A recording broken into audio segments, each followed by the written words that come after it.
හම්බෙන්නේ කන්න හම්බෙන්නේ දුකක් නෙමෙයි. තිරිසන් ලෝකේ පෙරේත ලෝකේ දෙවි වගේ තැන්වල ගත්තොත් එහෙම මේක මීට වඩා තියුණු විදිහට තියෙනවා. ඒ කියන්නේ දැන් නිරූපණ කෙනෙකුට ප්‍රියමනාප රූප කොහෙන්ද දකින්නේ? නෑ ප්‍රියමනාප ශබ්දය අහන්න නෑ අප්‍රියමනාප දේවල් තමයි තියෙන්නේ. එහෙනම් අප්‍රිය සංපයෝග දුක්ඛ කියන්නේ ඒකයි. අප්‍රියන ඉපීම අප්‍රියන අපේ පුජ්‍යලෙන්නට ඉපීම දුක්ඛ. ඊළඟට පියේහි විපයෝග දුක්ඛ. පියන්නේ කවුද ප්‍රියයි? අම්මා තාත්තා නේද? දුව දරුවෝ ඥාති ඒගොල්ලෝ ප්‍රියමනාපයිද නැද්ද අපිට? නමුත් ඉතින් මැරිලා අපිට වෙන්නේ වෙනවද නැද්ද? දැන් ඕගොල්ලෝ දැක නැති වයසක අය නෝඩු මිනි වීඩියෝ දැක්කම අනේ උඹලා දාලා යන්න බෑ කියලා හිතනවා. ඇත්තට මේ පුද්ගලයාට විශාල දුකක් තියෙනවද නැද්ද? අපට ඒක දැනුම් නැති වුණාට අපටත් ඒ අවස්ථාව එන්න ඕනේ. අපි කියමු පිළිකාවක් කියලා අපි ඇඳේ වැඩිලා ඉන්නවනේ. දැන් ටික හුස්ම යනවා මෙදා පාට ගොඩේන පාටක් නෑ වගේ අපිට දැනෙනවා කියන්නේ. එතකොට ඇත්තටම අර දරුමල්ලෝ අතාරින්න වෙනවද නැද්ද? අතාරින්න වෙනවා ආයි ජීවිතේ කවදාවත් හම්බෙන්නේ නෑ. ඒක අපි දන්නවා. අම්මා තාත්තා අතාරින්න වෙනවා දේපොළ දුව දරුවෝ මේ සියලු දේ අතාරින්න වෙනවා. එතකොට ඒක එනම් දුකක්ද නැද්ද? ඒ පුද්ගලයාට තමයි මේ දුක දැනෙන්නේ. අපිට මේ අවස්ථාවට මුහුණ දෙන්නකම් අපිට ඔබ තේරෙන්නේ නැහැ. හැබැයි අපිත් මේ අවස්ථාවට ආව දවසේ තමයි අපිට තේරෙන්නේ. එහෙනම් ප්‍රියයෙන් වෙන්වීම කියන්නේ පුංචි දෙයක්ද? පුංචි දෙයක් නෙවෙයි විශාල දුකක්. ඊළඟට බුදුරජාණන් වහන්සේ දේශනා කළ කැමැතිදී ඔබෙන් දුක දැන් මෙහෙම කියන්නේ අපිට ඉතින් අනේ කොහේවත් උපදින්නේ නැතුව ඉන්න කියලා කැමැත්තක් අපිට එනවා. එහෙම කැමති වුණාට උපදින්න නැතුව ඉන්න පුළුවන්ද? බැහැ.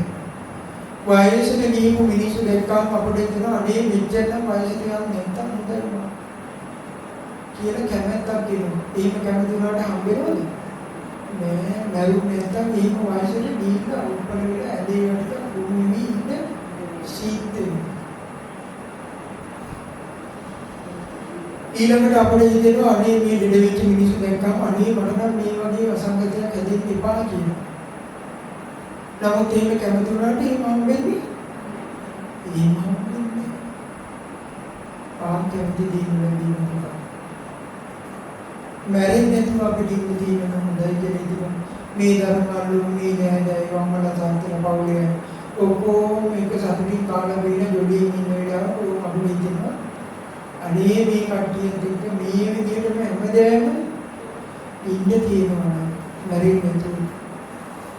නමුත් ඒ කැමතිවට හම්බෙන්නේ නෑ. කැමති දේ නොලැබීමට බුදුරජාණන් වහන්සේ දේශනා කළ සංකීර්තේන පංච උපාදානස්කන්ධ දුක්ඛ. කෙටියෙන්ම කියවොත් මේ හදගෙන නැසී වෙනසී යන පංච උපාදානස්කන්ධේම දුක්ඛ කියනවා. මේ තමයි දුක නම් වූ ආර්ය සත්‍ය. මේට පරිබාහිරව මොකක්ද දුක කියන දෙයක් තියෙනවා. සම්පූර්ණයි බුදුරජාණන් වහන්සේ විස්තර ඈ සම්පූර්ණයිද නැද්ද කියන්නේ කිව්වට හිතේ මොකවද මුදාන්නේ සම්පූර්ණයි. එතකොට බලන්න මේ අපේ ජීවිතේ මේ කියපු දුකෙන් තැවරිලා වැහිලා නෙමෙයි තියෙන්නේ. සම්පූර්ණ මේ කියන දුකින් අපේ ජීවිතේ යට වෙලාද නැද්ද තියෙන්නේ? ඉපදීම දුක තියෙනවද නැද්ද? වයස කියන්නේ ලෙඩ වෙන එක, මැරෙන්න වෙන එක, ඊළඟට අප්‍රියමනාපය තියෙනවා. පියයන් වෙන්නේ ඔක්කොම තියෙනවා. ඒ කියන්නේ සම්පූර්ණම දුකෙන් අපි යට වෙලා ඉන්නේ.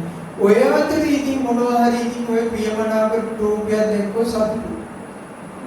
මේ සීතුවක් ආවම පොඩ්ඩක් සතුටු. කට්ටියත් එක්ක මොනවාරි ටිකක් හදාගෙන කාලා ජොලි ඉන්නකොට ආයේ සතුටි ඒගොල්ලෝ ගියාට පස්සේ ඊට වඩා මාදු. එතකොට එන විශාල දුකක් තියෙනවා පුංචි සැපයකින් වහලා තියෙනවා. නේද? ආනිය. එතකොට අපිට මේ පුංචි සැපේ ඈඩ් කරලා මේ මහා විශාල දුක දැක ගන්න පුළුවන් නම් හරිනේ. පුළුවන් වුණොත් හරි. එහෙනම් මේක දකින්න තියෙන්නේ මොකෙන්ද? නුවණින්නේ ඇස් දෙකට පෙනෙන එක නෙමෙයි නුවණට ගෝචර දෙයක්. නුවණින් තමයි මේක දකින්න තියෙන්නේ. ඇත්තටම බලන්න මේ ධර්මවලුත් එක්ක එකතු වෙලා ඔහොම සතුටින් ඉන්නකොට හොඳයි. නමුත් ඒ ඔය කියන සැපේ ඇස්සේ ඉපදීමේ දුක තියනවද නැද්ද? වයසට යන එක, ලෙඩ වෙන එක, ඊළඟට මැරෙන්න වෙන එක ඔක්කොම තියෙනවා ඇතුලේ. ඒ කියන්නේ තමයි මේ අපි කිචි පිචි ගාලා පොඩ්ඩක් කියනකට සතුටින් ඉන්නේ. නේද? එහෙනම් මේ තමයි දුකට මොහොතක් කාලයකට අයිති එකක් නෙමෙයි. අතීතයේ අනාගතයේ වර්තමානයේ කියන කිසි වෙනසක් නැහැ. දුක දුකමයි. දුක දුකම තමයි. මේ තමයි දුකටම ආර්ය සත්‍ය. දෙවෙනි ආර්ය සත්‍ය මොකක්ද?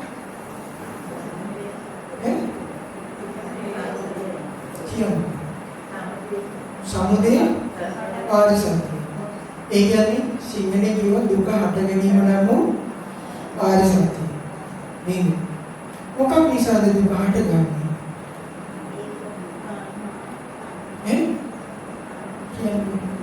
මොකක් නිසාද දුක හටගන්නේ? තණ්හාව නිසා නේ. තණ්හාවෙන් බැඳිලා මේ නිසා තමයි දුක හටගන්නේ. ඒ කියන්නේ කිව්ව තණ්හාව කියන හේතුව නිසා තමයි දුක කියන ඵලය හම්බෙන්නේ. එහෙනම් තණ්හාව තියෙන තැන තමයි දුක තියෙන්නේ. නේද? ඒ තමයි දෙවෙනි ආර්ය සත්‍ය. තුන්වෙනි ආර්ය සත්‍ය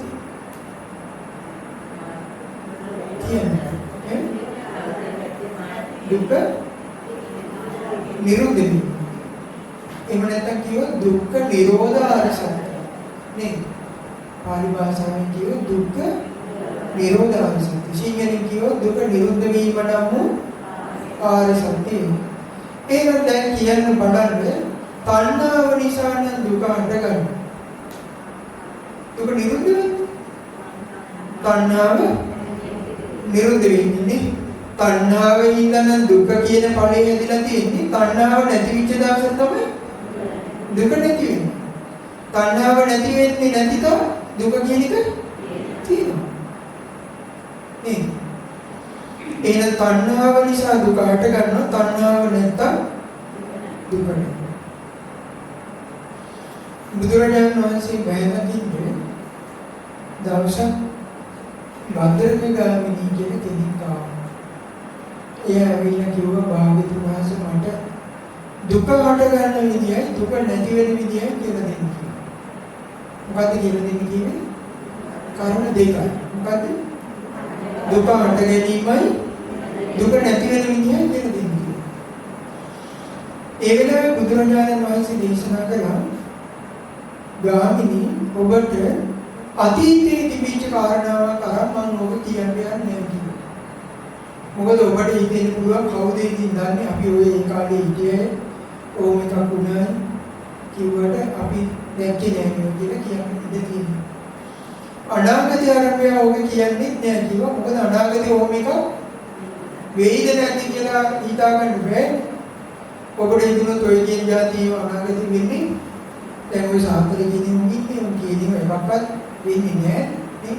එතකොට අපි උන් කියනවා පිළිගන්නේ බුදුරජාණන් වහන්සේ දේශනා කළ එහෙනම් අතීතයේ අරබියාවත් අනාගතේවත් මොකෙම කියන්නේ නැහැ. මම මේ වර්තමානයේ ඔබට ওই කාරණාව කියලා දෙන්නම්. මෙයාගෙන් අහනවා ගාමිණී ඔබේ ගමේ කෙනෙකුට කරදරයක් විපතක් මොනවා හරි එකක් වුණා කියලා ආරංචි වුණොත් එහෙම ඔබේ හිතේ දුකක් හටගන්න මිනිස්සු මේ ගමේ ඉන්නවද කියලා ඇහුවා. ඔයගොල්ලෝ කියනවා ඔන්න කාට හරි කරදරයක් වුණා කියලා දැන් දුවගෙන ඇවිල්ලා ඉන්නේ එතකොට එහෙම අපේ හිතේ දුකක් හටගන්න මිනිස්සුත් අපිට ඉන්නවද නැද්ද? ඉන්නවා. කවුද? කවුද? නෑදෑයෝ නේද? අඳුරන අය. යාළු මිත්‍රාදී දුවදරු ඒගොල්ලන්ට මොනවා හරි කරදරයක් වුණේ කියලා කවුරු හරි ඇවිල්ලා කිව්වොත් අපේ හිතේ විශාල දුකක් හටගන්නවද නැද්ද? හටගන්න. එහෙනම් නිර්මාය අපිට ඉන්නවද නැද්ද? ඉන්නවා. බුදුරජාණන් වහන්සේ අහුවා